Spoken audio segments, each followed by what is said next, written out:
For this, we talked about off-camera flash options a little bit earlier, so I'm not going to go over that. But let me just show you, maybe we can turn on one of these lights just so I can show you what this, this umbrella adapter is so you can clearly see it and see exactly how this works. And then I also want to show you some of this Rogue gear that we're using because I love this stuff. And we're going to have you come out in like 5 minutes, not even that, just a couple minutes. Yeah, that'll work. Okay, so on this, and maybe if you can get a normal umbrella, and I'll show you how this works. On a normal umbrella adapter like this, there are a few things that I would highly recommend that you do. It has just a place to go on a normal light stand, and then there's a little, usually a metal top to this. I'm gonna have you hold this. One of the things that I do to all of my umbrella adapters, if they're metal, and I don't know if you can see this, there's a piece of black gaff tape on the front of this. And the reason for that is on the bottom of the flash, if this metal part and this metal part are connected, it makes the flash fire. And so when this is all metal, sometimes when you're putting the flash on the stand, it'll go off. Yeah, so you can make your flash fire just by touching these two things together, and you don't want that. So, if the flash was on, maybe it would do it. Your flash fire, there you go. So yeah, what happens is sometimes you're putting an umbrella or something, so I just put that tape. Yes? What should you be looking for in an umbrella hot shoe light adapter? I have so many of these things, and they are not all created equal. These that I brought today are just plastic. I prefer, there's some metal ones. I think Manfrotto makes those. And so those are really nice. Okay. So if you can get the metal ones, I think it's Manfrotto that makes it, that's terrific. The other thing is, I always make sure that I get, if possible, a metal top. So where the flash slides on, if you don't have a metal top, over time it just wears out and it's useless. And the other thing I like about this one is there is a little screw on the side. And what that does is when you lock the flash on there, you can actually twist this and it locks the flash on to really make sure it doesn't fly off, because I've had flashes fly off of these things a million times, and this little screw on the side makes all the difference in the world. Yeah, so there's that. The other thing is when you have an umbrella adapter, there's a hole here for the umbrella to go through, and I want to show you that when you put the umbrella through it, it doesn't go straight through. It goes at an angle. So there's an angle where it's saying this side is, this side is taller than this side. So it's at an angle. The reason for that, I'm going to grab this flash, is when you're putting your flash on there, you want the flash to be able to hit the center of the umbrella. Okay. And so if you have it the wrong way, what's going to happen, and we'll do this, is the flash is going to fire to the top of the umbrella, not the bottom of the umbrella. So it will do this number of thing. And it seems obvious now, but I've seen so many people do it. Yeah, so it's actually firing to the top of the umbrella, not the center. So make sure that you put the umbrella the right way through your umbrella adapter. So it's just like this. And that's how it works. So that's an umbrella adapter. And the nice thing about umbrella adapters is you don't have to use umbrellas with them. You can use soft boxes and all kinds of things. And so that's what we're going to do. We're actually not going to shoot with an umbrella today. We're going to shoot with some grids and some other things. So I'll give you this back. All right. So the other thing that we're going to be using two modifiers today. Did you have another question? No. Oh. Here, I'm just scratching. I'm going to shoot with two other modifiers today that I use a lot, and we're going to show you how to build out a really cool portrait. If I can put this on here in the dark. I think night vision is something that all photographers should get so they can see in the dark. But we're going to shoot with two different modifiers. One of them is this little guy right here. This is called a Rogue grid. It's made by Rogue, also the same guys that make Expo discs and stuff. And so you can see that this is a little teeny grid, and this is a little teeny grid right there. And when you put these together, this one right here is a 25-degree grid, and this one right here is a 45-degree grid. And when you stack them, you get a 16-degree grid. So by modifying how many of these you have together, you can have lots of light, less light. And this is what we're going to use to do some specular highlight work when we create a portrait of Lex. And their website is Expo Imaging. Yes, Expo Imaging makes Rogue gear. So it's, yeah, the brand is Expo Imaging, but it's called Rogue. So it's sort of confusing. Expo Imaging, they make the Expo disc. All right, so what we're gonna do is we're gonna start shaping light using some of these little light modifiers, and we're gonna create some portraits that I think are gonna be pretty cool. And so what we're gonna do here originally is we're gonna use this right here. This is the glow octabox. And so the way that this works is there's a little stand that comes with it. And this all comes together, this little umbrella adapter and this little stand and the glow octabox here. Glow pop, I think it's called. Can you hold that for me just for a second? And what we're going to do is we're just going to put together some of the principles that we learned earlier to see if we can get some different looks with different lighting principles. So we will start by throwing this through here. Just like that. It's on there, this is on there, and all we're missing is Lex. So we'll have Lex come out. This is going to be very fun. All right. And we're on the modifying the light section. I guess I should do that. Okay, so we'll do this. And what we're going to do first is we're going to just do a simple portrait with just one light, just a single light. So I'm going to turn off my flashes, so we're only using one flash. Perfect. And we're just going to use this softbox here. And to do this, we're going to do basic, we'll try closed loop light. Now one of the things with speed lights is you don't have any kind of modeling light all the time. So you don't have a light that's always on so you can see where you're positioning the light. So with a speed light, you sort of have to guess at first, and this will come with practice. So I'm going to look straight at Lex. I'm going to put this at about a 45. I'm going to raise it just a bit.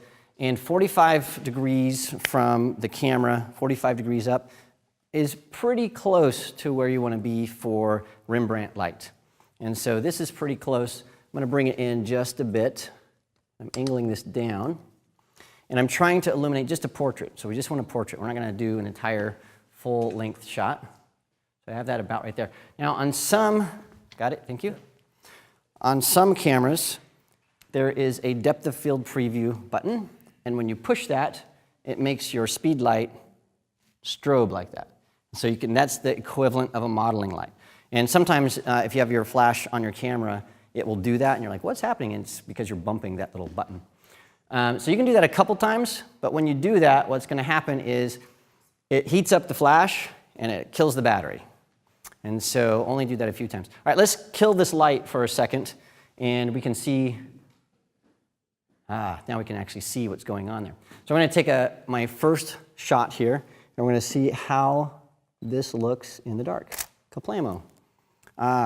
Sort of nice. It's very simple. So we have this nice soft light. We'll see it coming up here.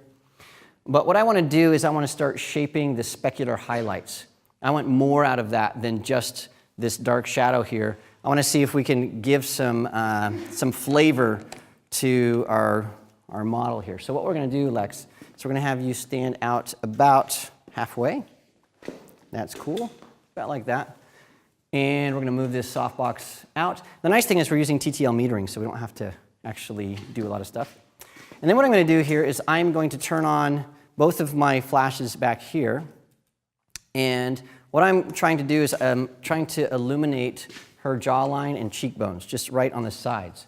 So what I'm doing is I have a grid on each of my lights, and I'm going to raise these up to about her cheekbone level.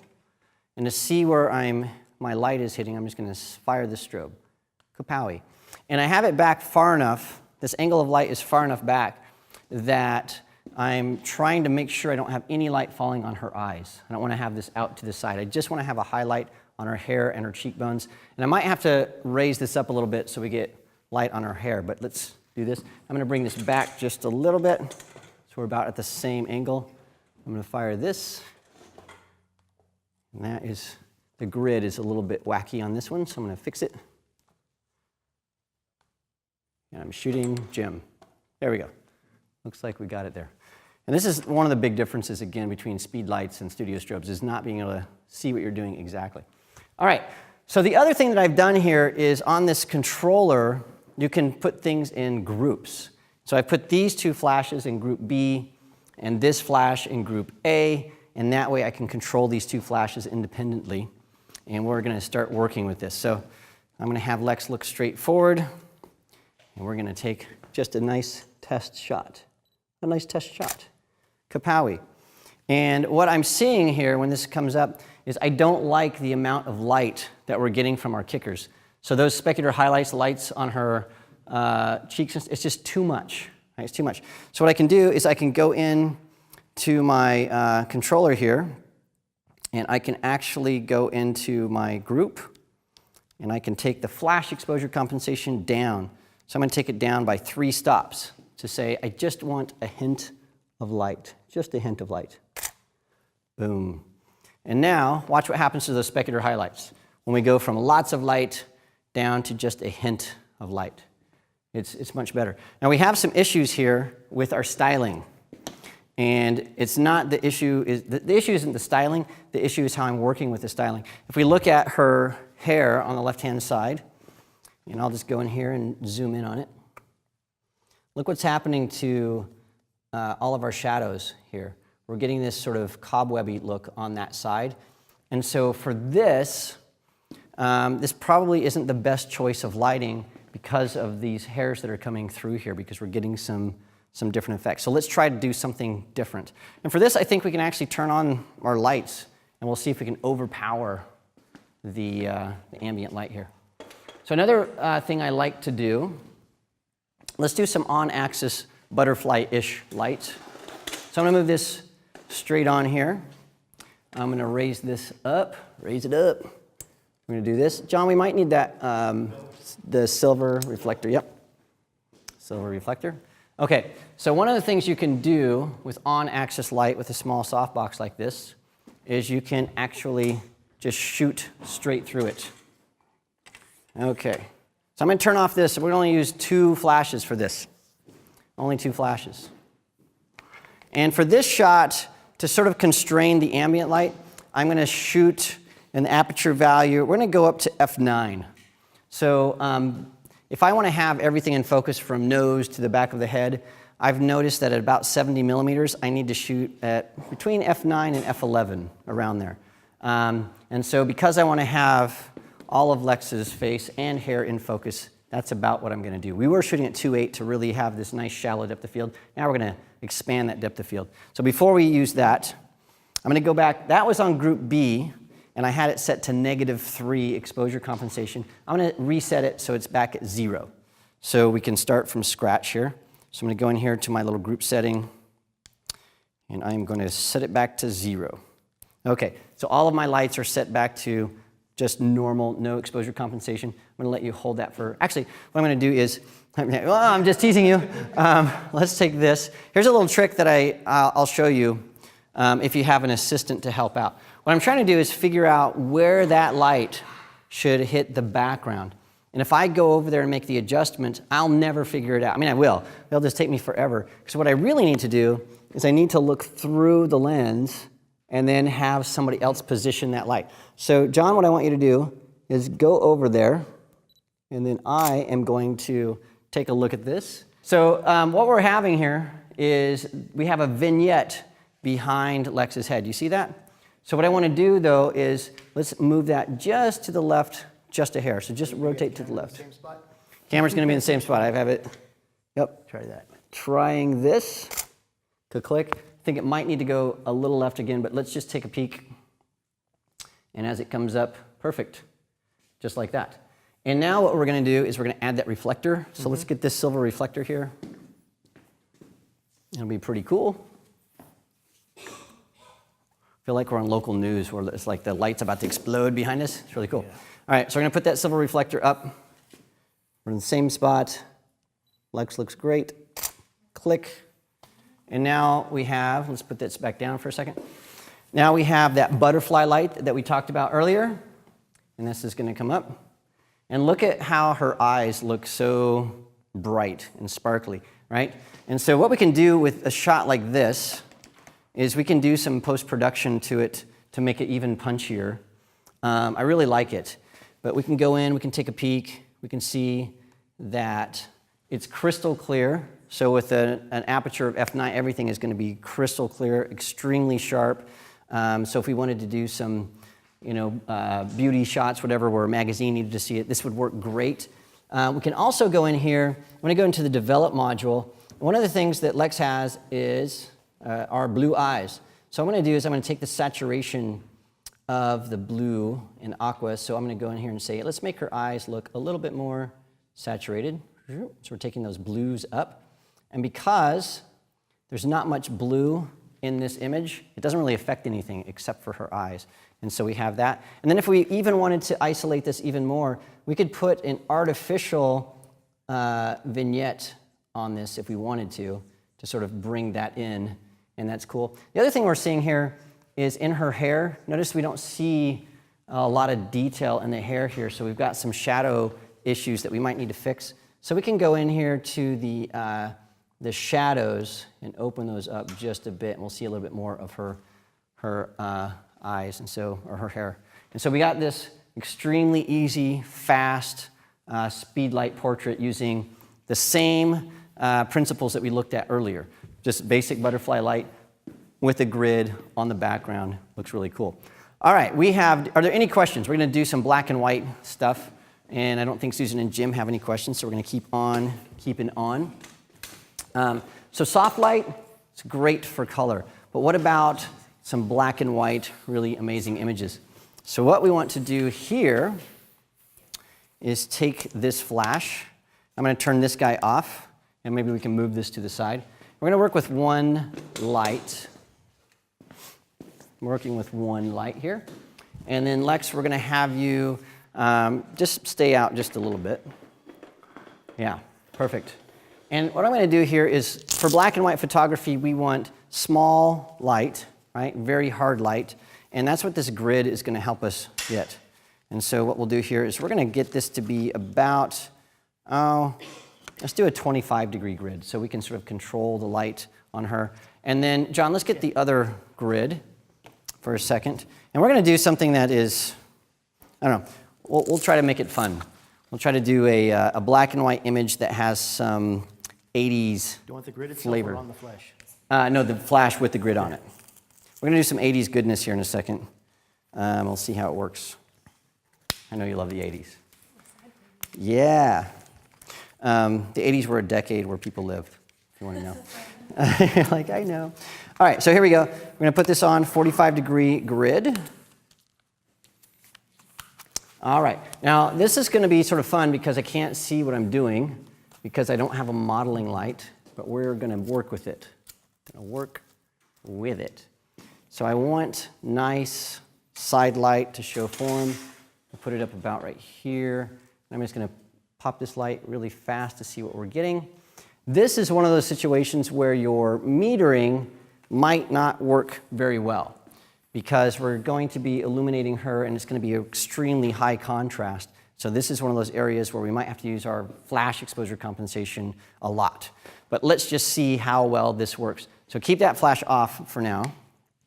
And let's build out a black and white image to begin with.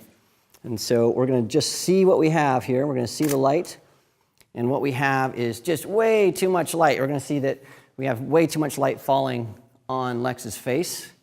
I don't like that. And also, as we predicted, our exposure is off. And it's off because what the camera is seeing is this really dark top and a really dark background. And so it's trying to pump in too much light, and that's overexposing Lex. And we don't want that. We don't want to have you overexposed. Boo to that. All right, so we're going to move this over here, move it back down just a bit. And that is how much overexposed. I don't know, but we can look at the histogram. I think it's about, a stop overexposed. And we can see that our flesh tone should be around just above the middle, and they're coming all the way out to the right. So that's about a stop overexposed.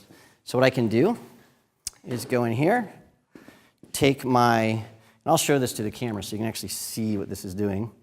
I'm going in here and I'm hitting the group button, and then I am going to different groups. So that is on group A actually. And then I'm pushing the button and saying, go down by about a stop. So it's going to tell that flash to underexposed by a stop. We're going to try this one more time. Ka-chink. All right, now we're getting some coolness to this image. The exposure looks much better. One of the issues that we have here, though, and even when we convert this to black and white, she's starting to look like me with no hair, right? That hair is dark and the background is dark, and so we want to be able to pull that out a bit. So what we can do here, so we'll take this flash, and this is on group B, and we have this a little grid on here. And we're just going to throw some light opposite this onto the back of her head, and that will help to separate her from the background. I'll see if that's illuminating everything. I think it needs to be a little bit larger of a grid because we're constricting the light so much that we're not going to get everything. So we'll put this at about a 45. And I'm going to throw this to you, John. Ready? Oh, yes. Catches it. Of course, catches the plastic thing. $1,000 meter on the floor. $10 plastic thing. Got it. Got it. Okay, so I'll put this back on. It works great. And we're going to flash this one more time. And I'm just looking. What I'm doing is I'm looking when I pop the flash to see if the flash is hitting all of her hair. The first time, it was just a small spot. And so I need to make sure that we get all of it. And it looks like we are. And we'll see when we have modeling lights how much more wonderful they are. So we can actually see what we're doing. Okay, we're going to try this shot here. The problem is this second light here is probably going to be overexposed. Why is that? Because it's just hitting the back of Lex's hair, and it's going to try to illuminate the front of her, and so because the camera doesn't know that it's behind, and so it's going to pump out way too much light, probably. So let's take a look and see what we get. And as expected, what we're getting is way too much light on the back of her hair, and it's too far to the side. So this is too far to the side. So we're getting spill on the side of her head right there, and we're not getting much light here. So I'm just going to move that light. Maybe, John, you can do that for me. Just move it a little bit more on axis. And then we'll shoot one more here. And what I'm going to do is that's on group B. So I'm going to do the same thing. I'm going to go in here to my group, go down to group B, say, hey, underexposed by about 2 stops. Does that look like it's still pointing at her head? Let me just take a look. Yeah, looks like it. Looks like it. Okay, and that looks like we helped ourselves a bit. So let's see. There we go. And the exposure changed again. Why? Because it's TTL and it drives you crazy. That's why I love to shoot in full manual mode, because it never changes. So on this, for some reason, when we added these 2 lights, that light came into the lens and thought, oh, we have enough light, and so it actually changed the output of this light. And so that's one of the joys of TTL metering, is it's a pain. So what I'm going to do is I'm going to take this light, and I'm actually going to increase the power of that light here by doing the same thing, going in, raising that up just about a 1/3 of a stop, and then you're going to smile because it's so much fun. Yay! All right, so we have this really, really low-key portrait, and remember, this should be black and white. We want this to be black and white, and so we're going to go in here to our develop module. We're going to change this to black and white. We're really going to take these blacks in a little bit. We'll take the shadows out just a little bit, and we have this sort of really dark black and white image. And the thing that I would, if we had a little bit more time to work with this shadow here, I don't really like it too much. I think we should work a little bit more with the direction of light here. This light here, again, needs to move back so we have a little bit more on this side. And there's a bunch of things we can do to dial this in, but I don't want to just keep dialing and dialing and dialing and everybody goes and falls asleep. Do we have questions at this point? Okay, let's hear the questions. We do. All right, I'm going to start with, let's see. I had it right here. Yes. Justin Denver would like to know, when it comes to grids, what does 45 degrees mean compared to, say, 10 degrees? The way the light spreads out or funnels in? Thanks. Wonderful class as always. The way the light spreads out. So this is, I'll do a simple demo to show you this. We're going to take this light right here, and we will take a picture of the background. So what I'm going to do here is I'm going to throw this light toward the background, and we will put a grid on here that is, this is going to be, this original one is going to be, let's say, 16 degrees. So we're going to make it as constrictive as possible, and we'll do this really fast. And then, John, if you can get the other one sort of preset with a 45-degree grid, just get a 45-degree grid set, then I can do that. And then if you can turn that flash off, that would be great. All right, so this one is set to 16 degrees. I'll put this on here. Is a single grid 45 on theirs? Yeah, that'd be great. Is that what perfect. So I'll trade that out for this in a second. Okay, so we're going to put this on here. And all I'm going to do is I'm going to shine this on the background here as much as possible. And we'll see how this works. So I want to see if I can just get the white. So we have, I see, to focus. Got you. To focus then. I see what you're saying. All right, we got focus. Thank you. Kablamo. And I'll shoot one more where we can actually see it. Yeah, so you know what, to make this work so we can see it, John, let's have you actually hold this light like this. We'll do that. That will work. Like that. All right, try one more time. Trying one more time here. Perfect. All right, so that is a 16-degree light spread. When it comes up here, you'll clearly see this is a very, very refined light shooting across. 16 degrees. Now what we'll do is we'll just throw a 45-degree grid on there. I'm not moving it, so it's in the same spot. Here, let me give you that. It'll be fine. We'll do this guy right here. This is a 45-degree grid. And we'll just take a shot. Kablam. And you'll see how that light now spreads a lot more. So 45. So that's the answer.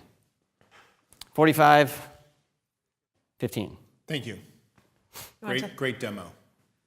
Would you like to take another question? Yes. We have lots of time for questions. Okay, cool. We have a great question from Fashion TV from Singapore, who says, Mark, without a constant modeling light on these speed lights, do you have any practical tips in feathering the quality of light from the small flash units before it hits the subjects?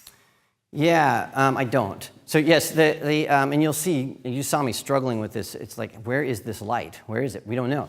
And so for small strobes, several things are going on here with speed lights.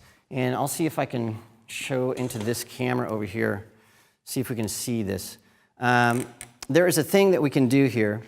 And what we can do here, I'm going to see if I can change the zoom. Okay. So I don't know if you can see right into this lens right there, but there's an element inside of this flash that's moving back and forth. Does that show up? Okay. And what that's doing, and John, you know what? Let's just do another demo of this, the zoom. It is changing the spread of light out of the front of your speed light. So at a wide angle zoom at 24, it's really wide, and if you say to 200, it's going to shrink. Because what it's trying to do is, when it's on the camera, it's trying to mimic the angle of view of the lens that you have. So a 24 millimeter lens can see a lot. A 200 millimeter lens doesn't see very much. And it also focuses the light because it's thinking, well, a 200 millimeter lens is going to be shooting way over there. So it focuses that light to throw the light farther. When we take this off the camera, then what we're going to do is, I think this is my flash. Then what we're going to do is have this, we can manually control that zoom. So when we put that into a softbox, we might want to fill the edges of the softbox or be a little bit more constrained to do hard light. And so for feathering light, to get back to the question, it really depends on what the zoom is for the light. So come on over here. What I'm going to do is to change the zoom, first button right there. Yeah. So let's get it to the smallest. Sort of 200. So 20. And then, so hold it like this. We're going to take a couple more shots here to try to show you the same kind of thing here. Is it ready to zip? All right, ba-bam.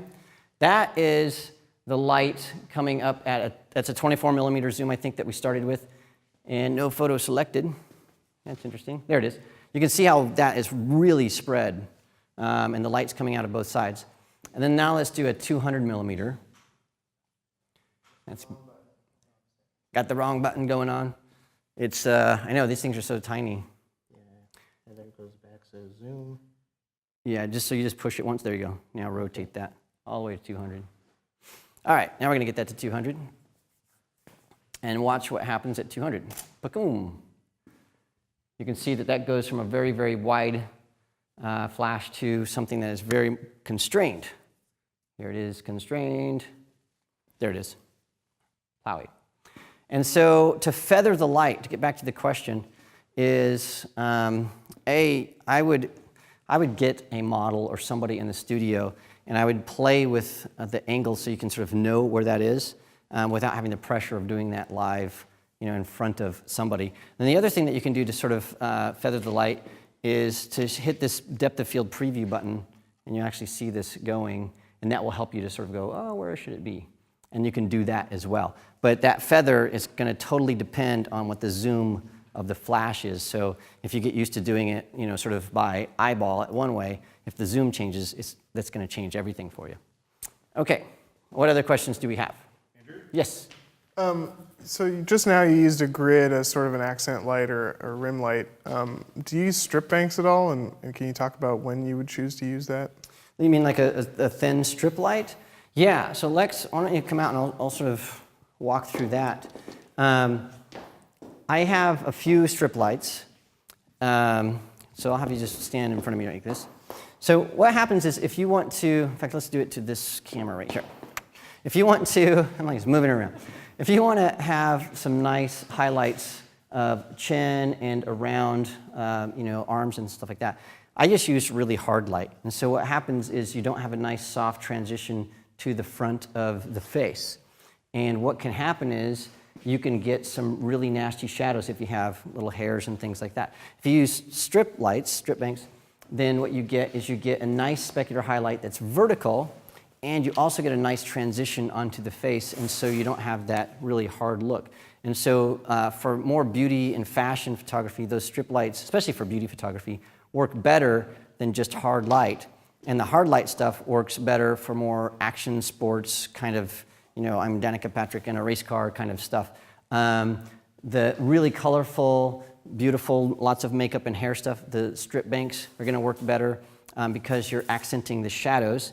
And for somebody that's like in a darker outfit, maybe leather jacket, motorcycle kind of stuff, then the hard light's going to work better because it's going to accentuate all those dark areas, sort of like the product stuff that we talked about yesterday with the black top to the water bottle. So it depends. If you have something that's light-skinned, lighter colors, then I would use softer light. Something that's darker, then I would use harder light. Okay. Thank you. All right. Any others? All right, ready for one more? Oh, yeah, I'm ready for, as many as you have. I'm Awesome. ready. So this is really inspiring to me because I'm a Speedlight user guy, and I didn't know that there was grids and modifiers, especially the grids for these Speedlights. And I know there's a lot of people out there are saying, my gosh, which way do I go? Which road do I go down? Use studio strobes or Speedlights? Because you're showing how to modify both. Can you tell us, as far as the Speedlights are concerned, and using these modifiers, what are the pros and cons to putting your money into this type of a setup? Well, I think it really depends on the type of shooter that you are. So I shoot in a studio 90% of the time, maybe more, and rarely do I go on location to shoot. And when I do, I use the ProPhoto B1 pack, or I use the ProPhoto Acute B, which is a battery pack version of the thing we used this morning, because I have all the modifiers and stuff. Those are very expensive, very heavy, and you have to have light meters and stuff. So it's something that, for my workflow, works spectacularly well. If I need to go on a plane and do a photo shoot somewhere else or do an event, it's very impractical for me to pack all of that stuff. And so if I was a photographer that traveled a lot and did a lot of location work, then I would use speed lights. That's what they're for, is for traveling, moving about, and being out in like weddings and things like that. Speed lights are made for that kind of work. And so you really have to decide, am I a location shooter that needs a lot of portability and lightweight gear? If so, speed lights are for you. If you are a studio photographer that's using larger light sources, it needs a lot more punch and needs to have to shoot more shots per minute and have your flash ready to go, then studio strobes are for you. In my experience, I've shot a lot with speed lights and I've shot a lot with studio strobes. Studio strobes are so much easier, so much easier. They seem like they're like very complicated because they're big and fancy and everything, but to get the results that you want from a studio strobe is just, you just do it. It's so, because you can see what you're doing, it's consistent, you don't have the TTL metering to worry about. And with speed lights, you can also do manual metering. But it's the consistency of a studio strobe, for me, it makes it worth it. And so, yeah, I chose that path about, 12 or 15 years ago. I had to make that choice, and I thought, I'm going to do studio strobes, and I've never looked back. But Joe McNally, a friend of mine, he obviously is Mr. Speedlights, so he shoots all kinds of stuff. And so we do dueling videos sometimes on Adorama TV about, I'm like, do this with a studio strobe, and he's like, no, do this with a speedlight. And it's sort of fun to see the kind of stuff that he does. He does amazing. I don't know if you guys know Joe McNally, but his stuff with speedlights, it blows my mind. I don't know how he does it, but I mean, I do because he has videos. But all right, what's the next question? Okay, well, we'll just ask one more kind of follow-up question before we keep going on. So multiple people have talked about the zoom setting that you prefer when you're using the grids or the modifiers, because we talked about zoom, but. Yeah, so when I'm using a grid, I generally want the zoom to be around 70 to 100 millimeters, because we're very directional light coming straight into the camera. And so if you have it at a wide angle, you're just wasting light, because it's just going nowhere. And so I want all the light I can get out of that. So I'm going to zoom that to about 70 to 100, maybe even 200, because all the light's going to be restricted and coming straight out anyway. So why not match the speed light to the grid that I have on the front? So yeah, it's going to be toward the longer end of the lens.